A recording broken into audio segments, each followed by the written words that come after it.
아침엔 세계 시간입니다. 지난 10일 중국에서 또다시 광산 사고가 발생했습니다. 벌써 나흘이 지났지만 아직까지도 광부 21명이 지하 갱도에 갇혀 있습니다. 중국 서북부 신장 위구르 자치구의 한 광산에서 사고가 발생한 것은 현지 시간 10일 오후 6시 10분쯤이었습니다. 지하 갱도 안으로 갑자기 물이 쏟아지면서 광부들이 작업 중이던 곳이 침수됐습니다. 현재 군인과 경찰, 소방대원 등 1,400여 명이 동원돼 밤낮을 가리지 않고 구조 작업을 진행하고 있습니다.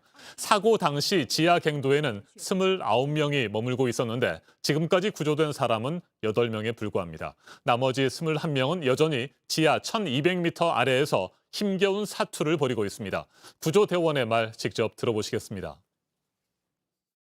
对井下的被困人员，如果说他的瓦斯、一氧硫化氢的气体，如果说有超标的， 우선적으로 침수된 지하 갱도 내부의 물을 빼내는 작업이 이루어지고 있습니다. 구조대는 갱도 안으로 파이프를 밀어넣고 배수 펌프를 연결하고 있습니다. 어느 정도 물을 빼지 않으면 본격적인 구조 작업을 시작하는 것 자체가 어렵습니다. 구조 현장에 투입된 경찰 부대원의 말도 들어보시겠습니다. 我部官兵已连续奋战10余个小时，转运输送各类电缆1000余，配合安装抽水管道52根。目前呢。 중국의 광산들은 사고가 자주 발생하는 것으로 악명이 높습니다. 이번 침수 사고 발생 하루 전인 지난 9일에도 구이저우 성의 한 탄광에서 사고가 발생해 2명이 목숨을 잃었습니다. 앞서 올해 1월에도 산둥성 금광에서 폭발 사고가 발생해 22명이 열흘 넘게 매몰됐습니다.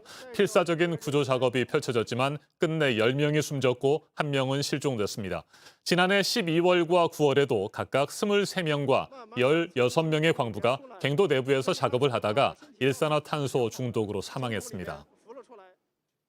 중국 광산에서 이처럼 사고가 반복되는 이유, 중국 전문가와 좀 더 자세하게 짚어보겠습니다. 한국외대 국제지역연구센터장을 맡고 있는 강준영 교수 전화로 연결되었습니다. 교수님 안녕하십니까? 네, 안녕하세요. 네, 중국의 광산에서 사고가 잇따르고 있습니다. 그런데 네. 요즘에만 그런 것이 아니고요. 과거에도 비슷한 사고가 굉장히 많이 발생하지 않았습니까? 그렇습니다. 뭐 아주 악명이 높다 그런 표현을 쓰셨는데 실제로 중국의 광산 사고는 뭐 연례 행사, 원래 행사 아주 다양하게 나타나고 있는데 가장 큰 문제는 역시 안전 불감증이다. 네. 이렇게 볼 수 있을 것 같아요. 특히 중국은 이런 소형 노후 광산들이 굉장히 많습니다. 이거는 아주 오래전에 대학진 운동 때부터 1958년부터 60년까지 그 공업 현재를 하면서 무분별한 개발이라든가 뭐 생산량 지상주의 이러다 보니까 이 아주 탄광의 품질이 좋지 않죠. 그리고 기업이나 정부, 뭐 유착 관계도 좀 있고 규정을 잘 안 지킵니다. 예를 들면 폭발물 보관이나 사용, 뭐 화기 이용 작업 이런 거에 대해서도 규정이 중국 정부도 다 있거든요. 그러다 보니까 이런 것들이 이제 연합이 돼서 이렇게 사고가 반복적으로 일어나는 게 아닌가 이렇게 볼 수 있을 것 같습니다. 네, 최근 석탄 가격이 오르고 있습니다. 그리고 미국이나 유럽연합 등과 희토류 경쟁이 치열하고 있고요. 중국 광산 사고의 중요한 원인이라는 분석도 있던데 이 희토류 문제 어떻게 생각하세요? 네, 이거 아주 이제 복잡한데요. 지금 석탄 가격이 상승하니까 노동자가 많이 몰리고 또 급격한 노동자 증가에 대해서 불법 교육, 불법 이런 조업들이 이루어지고 이래서 이제 계속 반복이 되고 있는데 이 희토류는 이거와는 좀 다른 문제입니다만은 희토류는 지금 중국이 대미 또는 대유럽 견제를 하는 무기화 작업을 이미 시작한 걸로 보입니다. 네. 아시다시피 전 세계 희토류 생산량의 90%를 중국이 차지하고 있고요. 그 미국은 중국의 자국 수요의 80%를 의존합니다. 그러니까 예를 들어서 지난 4월 9일에 중국이 희토류 생산을 환경오염을 이유로 4월 말까지 50% 감축하겠다 이랬거든요. 네. 이걸 한번 보는 거죠.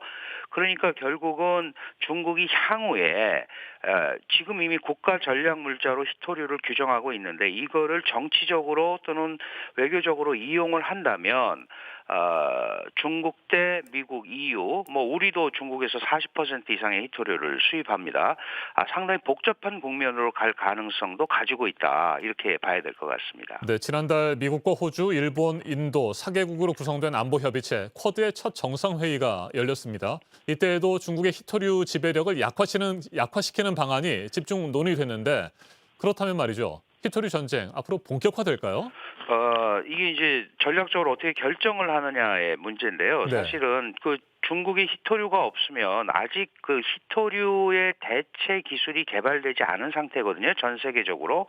그렇기 때문에 이 부분이 만약에 히토류 전쟁으로까지 비화가 된다면 이것이야말로 미국과 중국 간에 이제 끝을 보자는 그런 다툼으로 갈 수밖에 없습니다. 그래서 그렇게까지는 가지 않을 것 같은데요. 어쨌든 중국이 지금 국가 전략 물자로 히토류를 규정을 하고 적절하게 이 부분에 대해서 밀고 당기는 작업을 한다면 전 세계적으로 이 히토류의 수요 공급에 대해서 상당히 복잡한 국면을 맞이할 수 있게 됩니다. 그렇게 된다면 결국은 그 다른 국가들과의 이런 합의 이런 걸 통해서 안정적으로 히토류 이 산업망을 가지고 가야 되는데 당연히 이제 중국은 이 부분을 정치적 문제, 외교적 문제로 인식을 하고 있기 때문에 이 부분에 관해서 앞으로 계속 좀 지켜봐야 될 것 같습니다. 알겠습니다. 말씀 잘 들었습니다. 강준영 한국외대 국제지역연구센터장이었습니다.